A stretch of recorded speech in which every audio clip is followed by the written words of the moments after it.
terjemahnya dulu.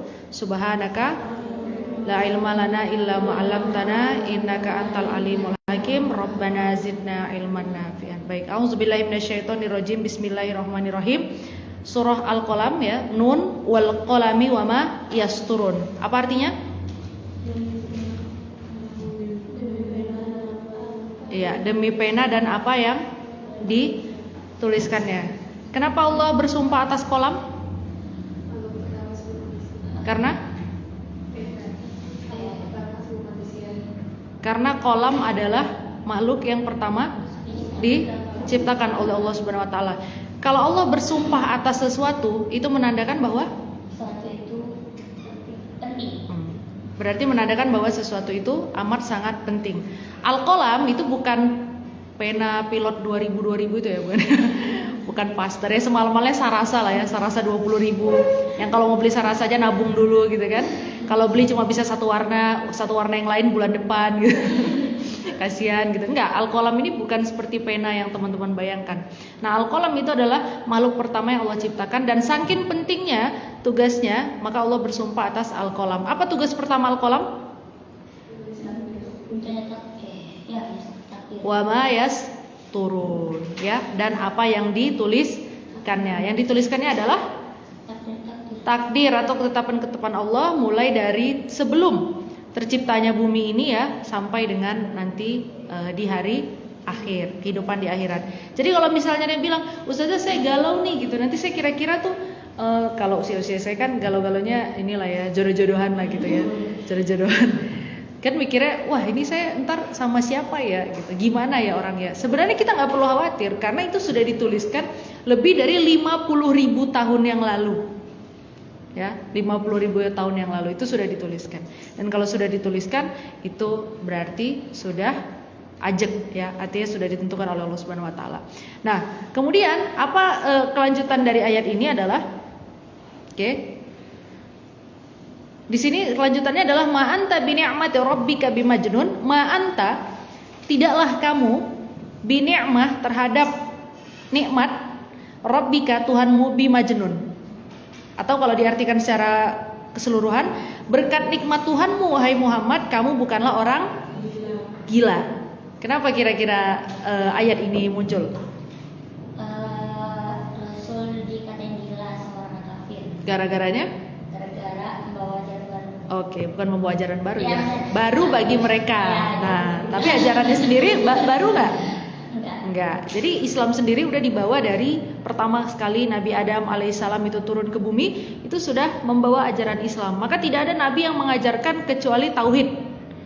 Enggak ada itu nabi yang mengajarkan ajaran Yahudi, enggak ada nabi yang mengajarkan ajaran Majusi, enggak ada. Ya, dan itu sudah dijawab oleh Allah Subhanahu wa taala di dalam Al-Qur'an. Banyak sekali yang menyebutkan bahwa misalnya gini, wah Musa itu adalah nabinya kaum Bani Israel, berarti dia adalah nabinya orang Yahudi. Benar apa enggak? Salah, enggak pernah. Kemudian Nabi Isa itu adalah yang sekarang dianggap oleh teman-teman kita yang Nasrani sebagai anak Tuhan gitu ya. Nah, kemudian kita jadi merasa bahwa itu berarti nabinya orang Kristen. Benar enggak? Enggak. Kenapa? Karena seluruh nabi-nabi ya namanya saja nabi, naba, pembawa kabar berita. Tidak ada tugasnya selain membawa ajaran tauhid. Dan itu sudah dijawab di dalam Quran. Nah, kenapa kemudian Nabi Muhammad itu dikatakan gila oleh orang-orang? Karena pada saat itu orang-orang udah settle dengan kehidupannya. Harta mereka cukup gitu ya, kehormatan mereka dapat, Mekah itu sebagai center of the world gitu. Dunia itu melihat Mekah itu seperti pusat bisnis, banyak orang kaya dan segala macam. Dan mereka itu menilai kehormatan seseorang dari kekayaannya. Jadi kaum jahiliyah itu kalau misalnya dia kaya raya, dia terhormat. Makin kaya makin terhormat. Gak peduli itu duitnya atau hartanya dapat dari mana. Mau itu hartanya hasil dari jualan kah, dari dagang kah, mau dari yang halal gak halal kah, itu gak ada urusan. Yang penting kalau hartanya banyak dia terhormat. Makin banyak hartanya makin terhormat. Makanya saya bilang jahiliyah zaman sekarang malah lebih banyak. Kenapa jahiliyah zaman sekarang? Lihat, punya follower banyak, dihormatin, ya kan? Takut kalau followernya banyak.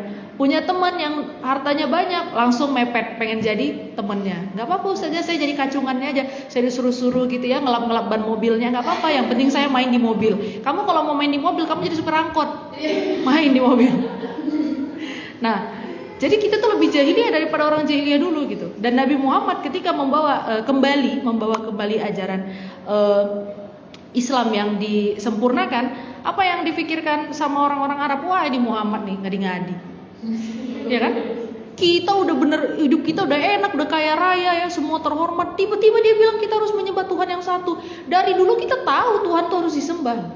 Mereka bilang gitu. Itu kenapa kalau teman-teman lihat ya, teman-teman lihat di kitab-kitab sirah misalnya atau di buku-buku sejarah Islam pada masa lalu, itu mereka bersumpah pakai nama Allah loh. Perhatikan ya, sekalipun mereka jahiliyah dan kafir, mereka bersumpah pakai nama Allah. Tapi apakah sumpahnya itu sumpah benar-benar atas nama Allah? Belum tentu, karena nanti kita akan ketemu ayat itu, halaf, yang suka bersumpah. Oke? Nah, di ayat selanjutnya, wa inna laka la ajran ghairu mamnun, wa inna, dan sesungguhnya bagi kamu laka la ajron, pastilah Allah akan memberikan ajrun. Apa ajrun?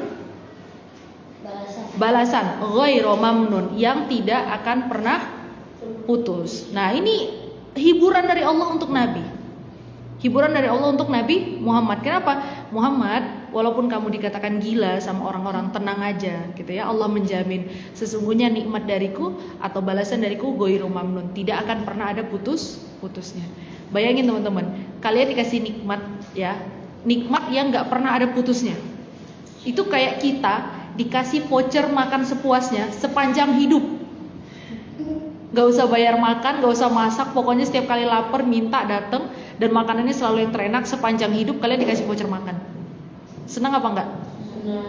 Kira-kira kalau misalnya nih kalian dikasih voucher makan seumur hidup, makanannya enak, kalau mau makan tinggal diantar, tinggal ambil gitu ya.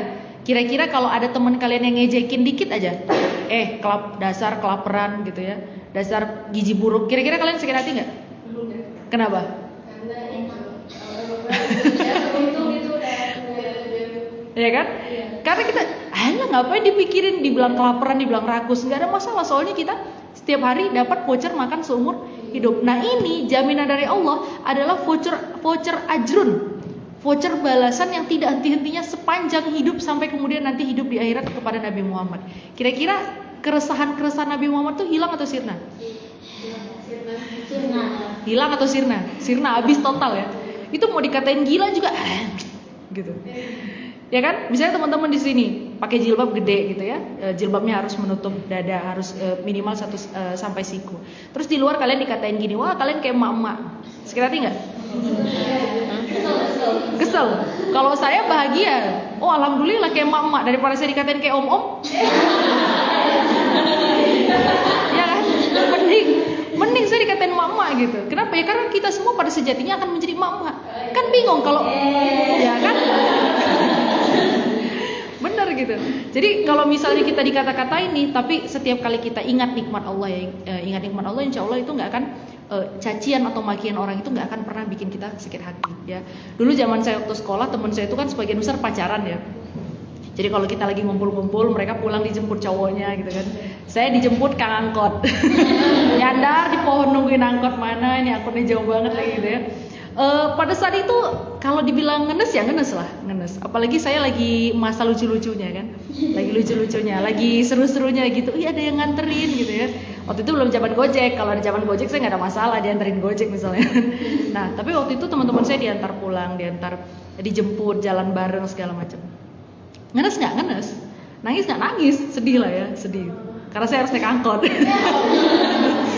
Nah kemudian apa yang saya lakukan? Saya tuh punya kebiasaan, setiap kali saya merasa sakit karena menjalankan sesuatu yang saya yakini benar, saya coba bilang sama Allah, ya Allah, saya jalankan ini karena perintahmu. Kalau sakit, ya ini karena perintahmu. Maka kalau saya merasakan sakit karena taat, tolong kasih hadiah. Saya selalu bilang gitu, kasih saya hadiah. Ketika saya taat dan ini ternyata perih gitu ya, tolong kasih saya hadiah karena ini perintahmu ya Allah. Saya bilang. Jadi begitu saya ngeliat teman-teman saya dijemput pacarnya, cowoknya segala macam bla bla bla, dalam hati saya nelan ludah juga glek gitu kan. Tapi dalam hati saya, ya Allah, bismillah. Kasih saya pasangan halal yang tidak melalui pacaran. Gitu. Kenapa? Ya. Nah, jadi ketika setiap kali kita mengingat nikmat Allah, insya Allah kita nggak akan ngenes gitu ya. Ingat nikmat Allah, maka apapun cemoohan orang, teman saya bilang, Putri katanya kemarin mau nikah muda, sampai sekarang belum nikah. Berisik banget, emang kamu tuan kadinya kan? Saya nikah juga bukan kamu yang angkat piringnya, kamu tinggal datang doang, kamu makan rendang, makan keripik, makan sop gitu. Mana nanti kadonya juga ya serahlah masing-masing gitu. Ngapain kamu urusin gitu ya. Jadi saya tidak mengingat-ingat itu, oke? Nah, Nabi Muhammad lebih hebat lagi karena pahalanya tidak ada putus-putusnya. Jadi sekuat apapun cemoohan orang, insya Allah nggak akan jiper, gitu ya. Jangan jiper tuh. Kamu kan di Aklis nggak bayar, iya, malah bagus lah nggak bayar. Gitu ya, saya ngomong gitu. Kamu kan di Aklis tuh ini, saya ada yang datang ke saya bilang gitu saja, saya dikatain, kamu dikatain apa? Ini ceritanya adalah, saya dikatain seanak beasiswa. Emang bener kan? Iya emang bener Ustaz. Ya udah masalahnya apa Ustaz? Masalahnya apa? Kamu kan emang anak beasiswa. Iya Ustaz. Masalah enggak? Ya terus teman-teman saya ngatain saya nggak bayar. Ya emang bener kan? Iya Ustaz. Ya udah. Justru kamu itu bersyukur saya bilang. Kamu tuh harus bersyukur. Saya tanya kamu. Saya bilang sama orang ini ya, orang yang datang ke saya ini. Saya tanya kamu baik-baik. Berapa SPP sebulan di Aklis? Dia diem. Berapa? 3 juta. Mau nggak itu? Mahal saja. Sementara orang lain harus mengeluarkan 3 juta, kamu nggak harus mengeluarkan apa-apa. Jadi yang rugi itu, yang untung itu kamu apa mereka? Diam dia, mikir dia kayaknya. Jadi kamu sedih apa bangga? Sedih tapi bangga, nggak bisa satu aja. Satu aja saya bilang. Ya, jangan sedih ya. Kamu tidak boleh jiper hanya karena kamu disebut dapat beasiswa ya. Nah, kenapa? Karena itu nikmat Allah dan nikmat Allah itu tidak boleh membuat kita hancur karena perkataan orang lain, terutama kalau perkataan itu tidak benar ya. Ibu saya itu dulu ngasih tips, dia bilang gini, saya manggilnya mama ya. Waktu kecil kan saya hitam, kecil, banyak lukanya gitu. Pokoknya bahan bully habis lah gitu. Pasti ada yang dibully dari saya. Setiap kali saya pulang nangis, pulang sekolah saya nangis. Tadi aku dikatain ini. Kata ibu saya gini, kamu kalau diajekin orang, 2 aja gaungnya kata dia. Kalau itu tentang dirimu, kalau itu benar ada pada dirimu, maka itu bukan ejekan. Tapi kalau itu bukan dirimu, maka itu juga bukan ejekan. Jadi kamu diejek orang nggak perlu sakit hati. Maksudnya gimana? Saya bilang. Kalau ada yang bilang sama kamu, hitam kurus, kamu hitam nggak? Iya, saya bilang. Kurus nggak? Iya, saya bilang. Jadi kalau ada orang ngomong kamu hitam kurus, kamu marah nggak? Ya, saya mikir kan. Tapi benar nggak kamu hitam dan kurus? Iya benar, saya bilang. Kamu sakit hati nggak? Saya mikir, nggak harus sakit hati karena dia emang membicarakan yang benar tentangmu. Oke, saya bilang. Justru kamu harus sakit hati kalau ada yang bilang sama kamu gemuk dan putih. Karena itu fitnah. Harus sakit hati kamu, kata ibu saya gitu. Iya. Sejak saat itu saya kalau dikatain misalnya, kamu jelek gitu, saya nggak apa-apa, berarti bener. Tapi kalau ada yang bilang Putri cantik, jaga-jaga mulut ya, karena itu fitnah. Ya, jadi nggak perlu sakit hati. Perkataan orang itu tidak perlu bikin kita sakit hati. Kenapa? Kenapa Nabi Muhammad mendapatkan voucher ajrun seumur hidup sampai kemudian hidup di akhirat? Karena satu, wa innaka la'ala khuluqin azim. Karena sesungguhnya Nabi Muhammad itu memiliki budi pekerti yang agung. Oke, siapa yang pernah tahu Nabi Muhammad itu? Coba kasih satu cerita, satu kisah di mana Nabi Muhammad menunjukkan budi pekertinya yang sangat baik. Husnul. Pas ini waktu itu Mekah banjir. Terus Hajar Aswad Hajar Aswad. Terus waktu itu kan di Arab ada kabilah. Kabilah apa? Iya, misalnya kabilah Quraisy, kabilah itu, kabilah ini. Oke. Terus itu kan jadi mereka berselisih gitu siapa yang bakal taruh lagi Hajar Aswad di tempatnya. Nah, terus Rasulullah datang ngasih solusi, minta kain, terus kita di pokoknya tengah-tengah didudukin gitu. Terus jadi pemimpin-pemimpin dari kabilah-kabilah itu diangkat bareng-bareng ke sana. Biar apa itu? Biar adil. Oke, biar adil. Itu salah satu di dalam kemampuan bersosialisasi masyarakat. Oke, yang lain ada nggak? Rasul itu kan sempurna budi pekertinya, akhlaknya di seluruh lini kehidupan, ya, kepada sesama, kepada yang satu keyakinan, beda keyakinan, saudara kandung, bukan saudara kandung ya, saudara sedarah gitu ya, kemudian yang saudara angkat, semua itu sempurna akhlaknya. Nah, kepada menantu, kepada mertua, kepada anak, cucu, itu bagus sekali akhlaknya. Nah, ada yang punya contoh lain? Kalau tadi kan sosialisasi ya kepada masyarakat, dan itu sebelum menjadi nabi. Setelah menjadi nabi lebih sempurna lagi akhlaknya, karena langsung dibimbing sama Allah kan. Nah, ada yang tahu kisah lain yang menunjukkan keagungan budi pekerti Rasul? Apa Zara? Nah, berarti ini berarti belum tahu kisah rumah tangganya Nabi ya? Nah, apa? Ai.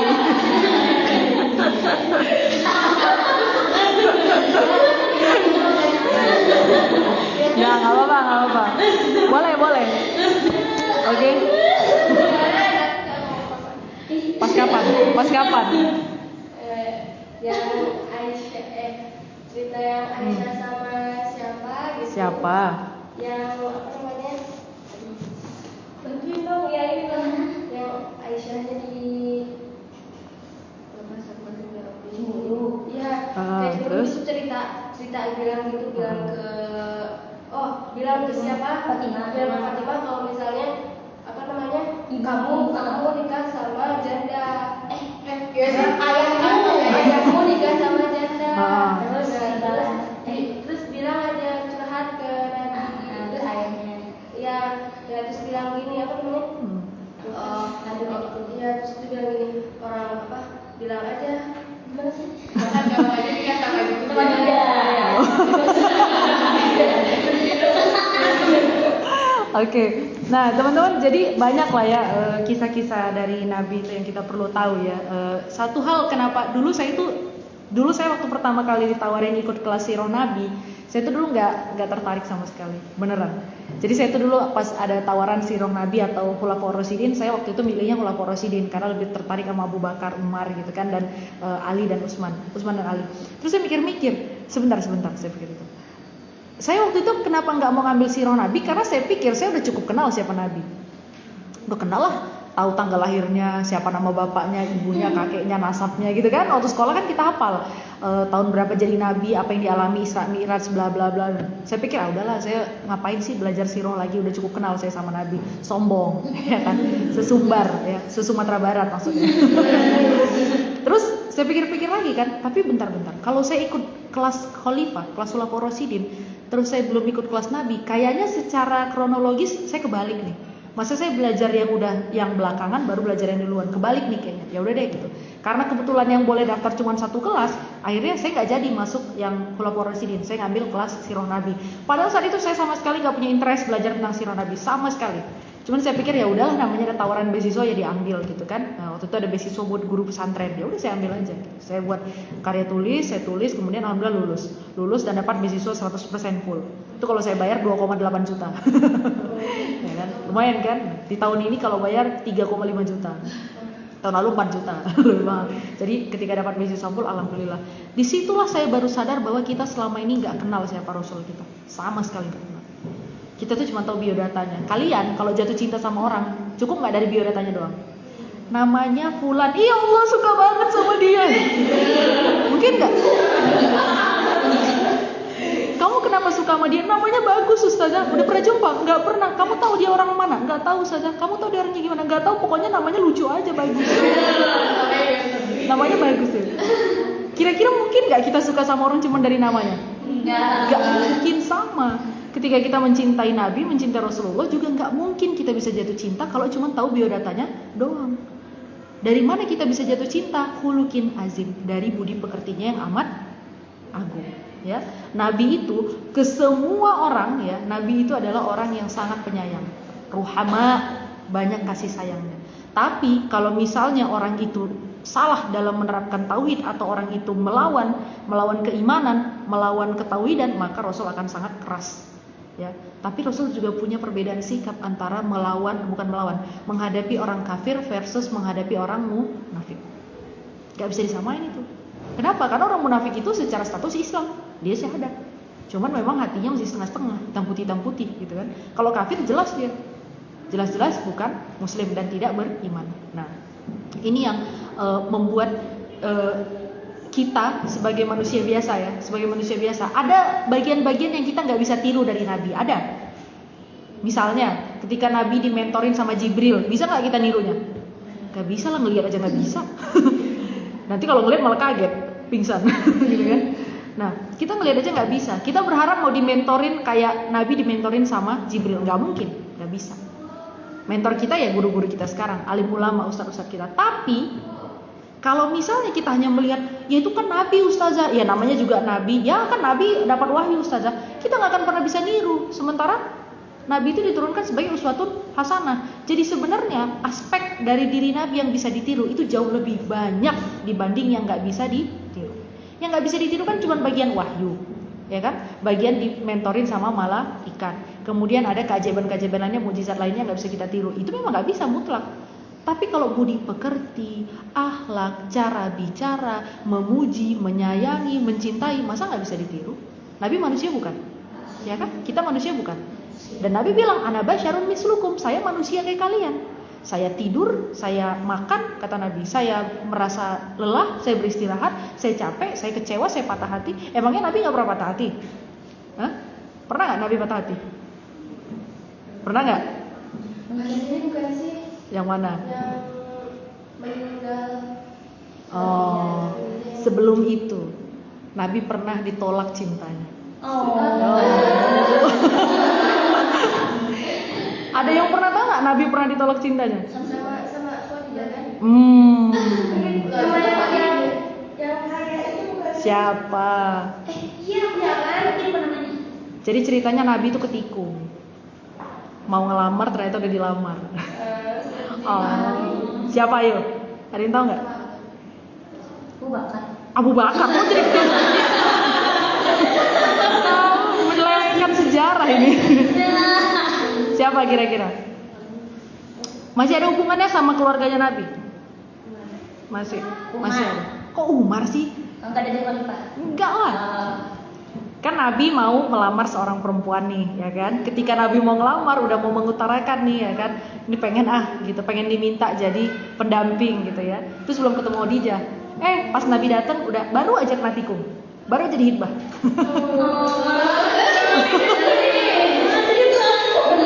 Ya, itu kisah cinta kisah patah hatinya Nabi. Nabi patah hati nggak? Iya patah hati lah, pernah. Ini manusia biasa. Nabi pernah merasa malu-malu nggak? Pernah. Nabi itu kalau misalnya baru nikah gitu ya, ngundang-ngundang, itu terjadi, itu adegan malu-malu itu terjadi.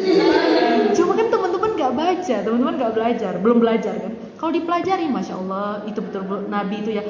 Saya kalau udah masuk kelas siroh, saya rasanya saya bilang kalau ada cowok kayak gini hidup di zaman sekarang, saya rela kejar-kejar.